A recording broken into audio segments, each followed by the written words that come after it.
today's political landscape in the United States has been sharply focused on Minneapolis, Minnesota, where ongoing protests and nationwide responses have erupted following a series of dramatic encounters between federal immigration enforcement agents and civilians. This story is centered around an evolving movement against the actions of the Immigration and Customs Enforcement Agency, commonly known as ICE, and the broader context of federal immigration enforcement under the Trump administration. It began with a controversial operation known as Operation Metro Surge, described by federal authorities as the largest immigration enforcement effort ever undertaken in the region.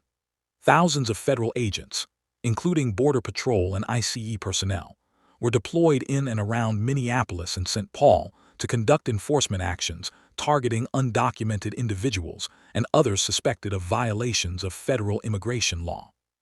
From the outset, the surge of federal agents triggered tensions between local residents and federal authorities. In several instances, demonstrations evolved into large-scale protests, including students walking out of schools, labor organizers calling for strikes, and community leaders urging residents to withhold participation in economic activities.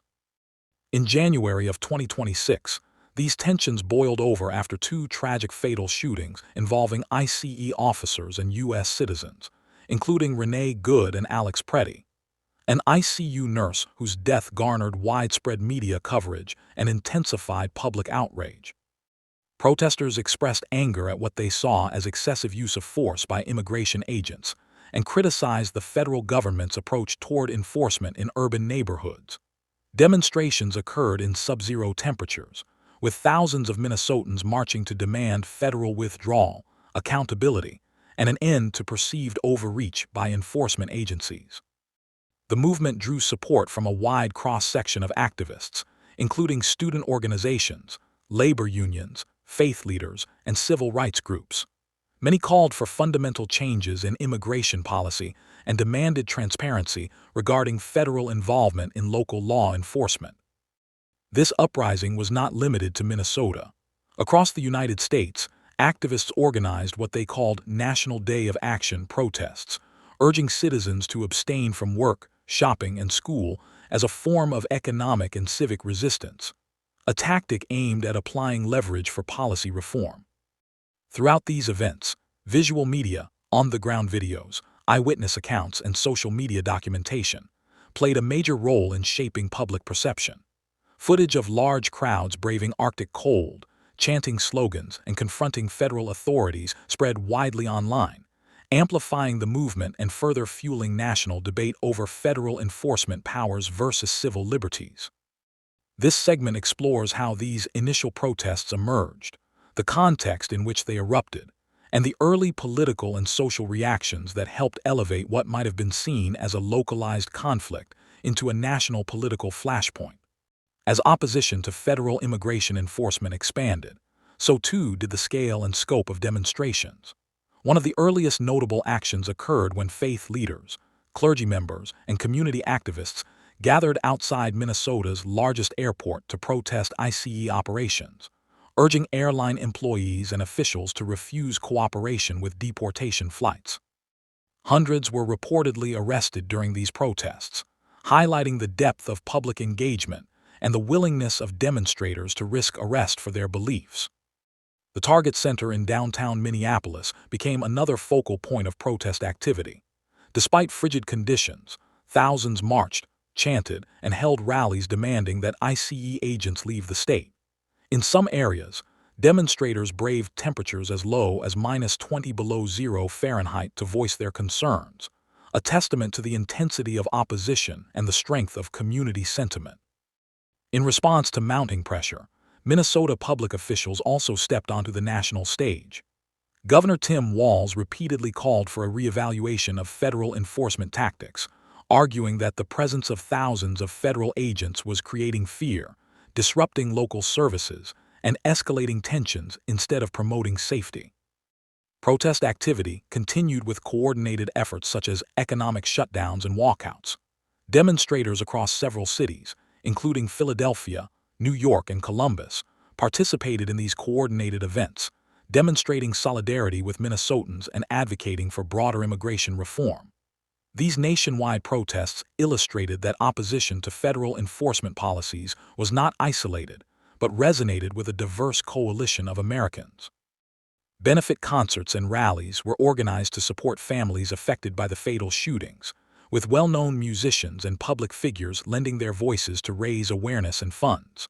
While these events offered a platform for peaceful solidarity, they also underscored the human toll of this conflict, families grieving loved ones, while communities grappled with ongoing political turmoil. This segment provides a chronology of key protests and events, from airport demonstrations and clergy arrests to massive downtown marches and national days of action, offering viewers a clear understanding of how the movement evolved and the scale of public participation. In any major political controversy, official reactions from the government and political leaders shape public discourse and define the battleground for competing narratives. Following the rise of anti-ICE protests, political leaders across the spectrum offered sharply contrasting perspectives that reflected broader national divides. Federal authorities maintained that immigration enforcement operations were conducted within the scope of legal authority and necessary to uphold national security and public safety. Officials reiterated that the presence of ICE agents was intended to target individuals suspected of serious violations, and that officers are trained to make split-second decisions in complex and potentially dangerous situations. Meanwhile, national political figures added fuel to the debate with strongly worded public statements. President Donald Trump defended the federal operations and reiterated his administration's commitment to robust immigration enforcement. Critics, however, argued that the deployment of federal agents in urban areas was disproportionate and undermined civil liberties, sparking further controversy. State and local leaders also entered the conversation. Minnesota Governor Tim Walz and Minneapolis Mayor Jacob Frey both called for federal agents to withdraw and for greater oversight to prevent further escalation. Their statements emphasized community safety, civil rights, and respect for local authority, yet also drew criticism from those who viewed such calls as weakening enforcement efforts in the face of lawlessness. Legal actions added another layer of complexity. Lawsuits filed by state officials challenged the federal government's authority to conduct broad enforcement activities without clear local consent or oversight, arguing that such operations violated constitutional protections and interfered with local governance. These legal challenges illustrated the widening rift between federal priorities and state autonomy. Public opinion was similarly divided. Supporters of strict immigration enforcement praised federal actions as necessary to maintain rule of law and discourage illegal activity.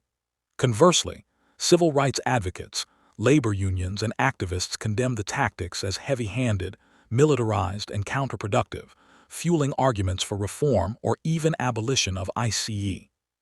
This segment explores the range of political reactions from federal, state, and local leaders, documenting how competing narratives and partisan perspectives shaped national conversation around immigration policy and civil order.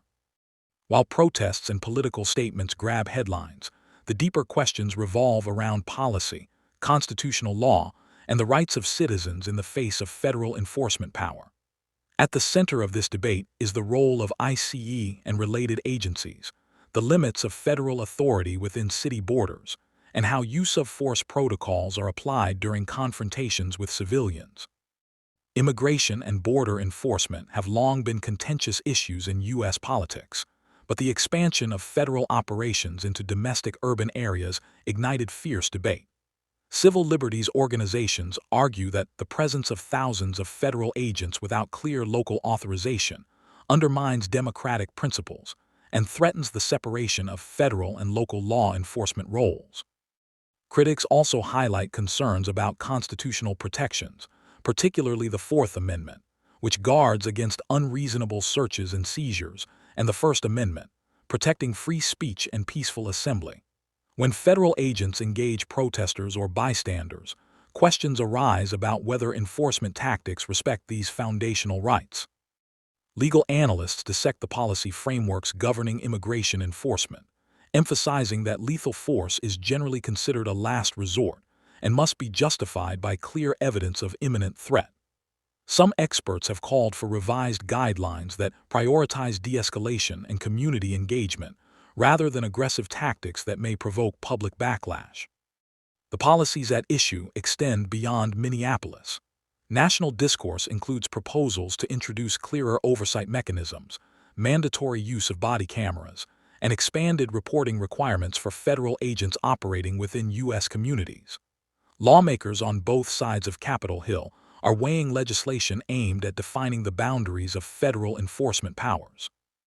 This segment explores these complex legal and policy issues, illustrating how enforcement tactics, civil liberties, and constitutional norms intersect in the modern immigration debate. As protests continue and federal authorities defend their operations, the question on many Americans' minds remains: what happens next?